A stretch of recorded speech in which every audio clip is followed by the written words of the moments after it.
Halo, perkenalkan nama saya Salsabila Afida dari kelas 12 MIPA 1. Pada video kali ini saya akan melakukan pembahasan mengenai bab 7 relativitas.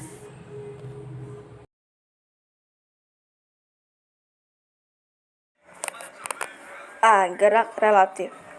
Relativitas merupakan salah satu dari beberapa teori mengenai gerak yang dirancang untuk menjelaskan penyimpangan dari mekanika Newton yang timbul akibat gerak relatif yang sangat cepat. Teori ini mengubah pandangan kita mengenai ruang, waktu, massa, energi, gerak, dan gravitasi. Teori relativitas Newton terdiri dari teori khusus dan teori umum. Yang keduanya bertumpu pada dasar matematika yang kuat dan keduanya telah diuji dengan percobaan dan pengamatan. Galileo dan Newton mengemukakan tentang apa yang sekarang kita sebut sebagai prinsip relativitas Newton, yaitu hukum-hukum mekanika berlaku sama pada semua kerangka acuan inersia. 1. Transformasi Galileo. Transformasi Galileo hanya terbatas pada suatu kerangka acuan inersia, yaitu suatu kerangka acuan yang berada dalam keadaan diam atau bergerak terhadap acuan lainnya dengan kecepatan konstan pada suatu gerak lurus. 2. Transformasi Galileo untuk kecepatan dapat diperoleh dengan menurunkan transformasi koordinat Galileo terhadap waktu. Persamaan transformasi Galileo untuk kecepatan adalah sebagai berikut. Bisa diperhatikan gambar di bawah ini. 3. Transformasi Galileo untuk percepatan dapat diperoleh dengan menurunkan transformasi kecepatan terhadap waktu. Untuk rumusnya bisa diperhatikan pada gambar di bawah ini.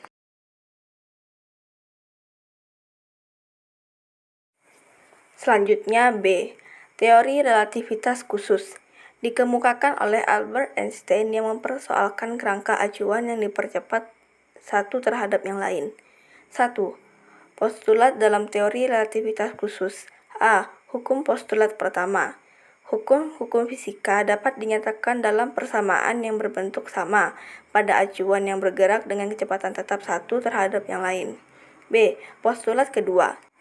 Kelajuan cahaya dalam ruang hampa sama besar untuk semua pengamat, tidak bergantung pada gerak sumber atau pengamat. 2. Penjumlahan kecepatan relativistik.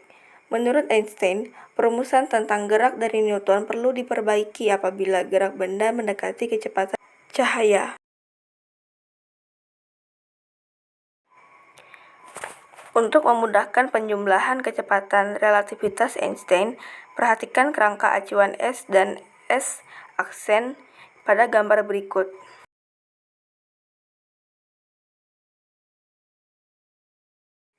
Tiga.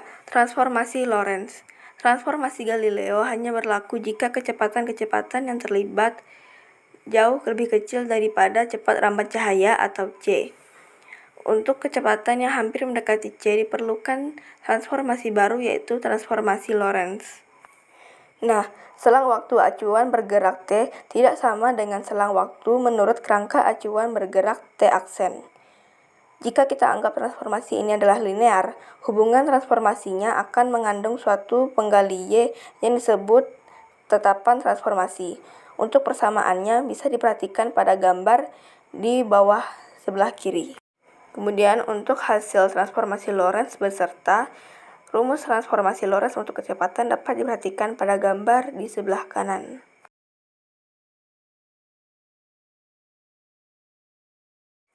Selanjutnya C. Pemekaran waktu dan kontraksi panjang. 1. Pemekaran waktu. Pemekaran waktu ini adalah efek bertambah lamanya selang waktu yang diukur oleh pengamat yang bergerak terhadap kejadian. Untuk rumusnya dirumuskan sebagai berikut.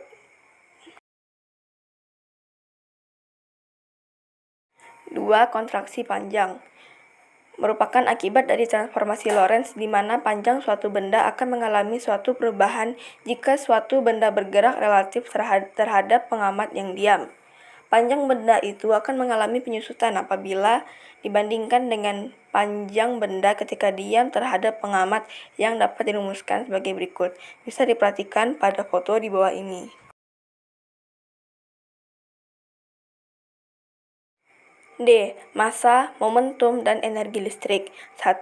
Massa relativistik Menurut Einstein, massa merupakan besaran relatif bila bergerak dengan kecepatan mendekati kecepatan cahaya dan mempunyai harga yang lebih besar. Untuk massa suatu benda yang bergerak dinyatakan dalam persamaan sebagai berikut, bisa diperhatikan pada foto tersebut. Kemudian 2. Momentum relativistik. Persamaan momentum relativistik adalah sebagai berikut, bisa diperhatikan pada foto tersebut.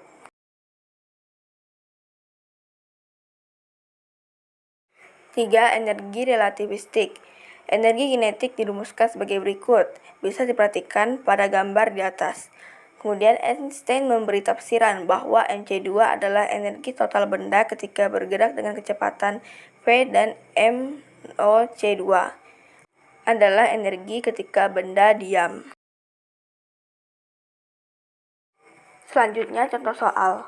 Untuk contoh soal saya ambil dari subbab materi mengenai transformasi Galileo untuk kecepatan. Untuk soalnya, sebuah kereta api bergerak dengan kecepatan 60 km per jam. Seorang penumpang berjalan dalam kereta dengan kecepatan 6 km per jam searah dengan kereta. Berapa kecepatan penumpang tersebut terhadap orang yang diam di tepi rel? Baik, untuk menjawab soal ini, pertama kita cari yang diketahuinya terlebih dahulu.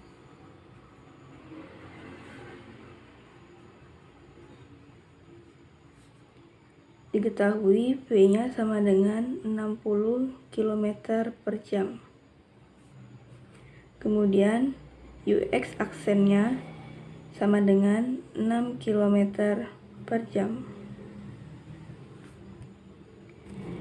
Yang ditanya adalah UX-nya.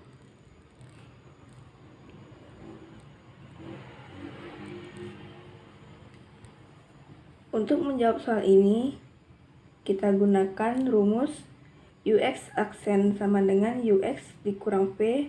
Maka untuk mencari UX-nya menjadi UX aksen ditambah V.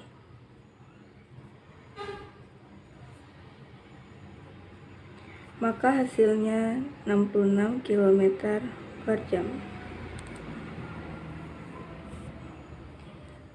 Sekian contoh soal. Baik, sekian video pembahasan yang dapat saya sampaikan. Apabila ada salah kata atau kurang dimengerti, saya mohon maaf. Sekian, terima kasih.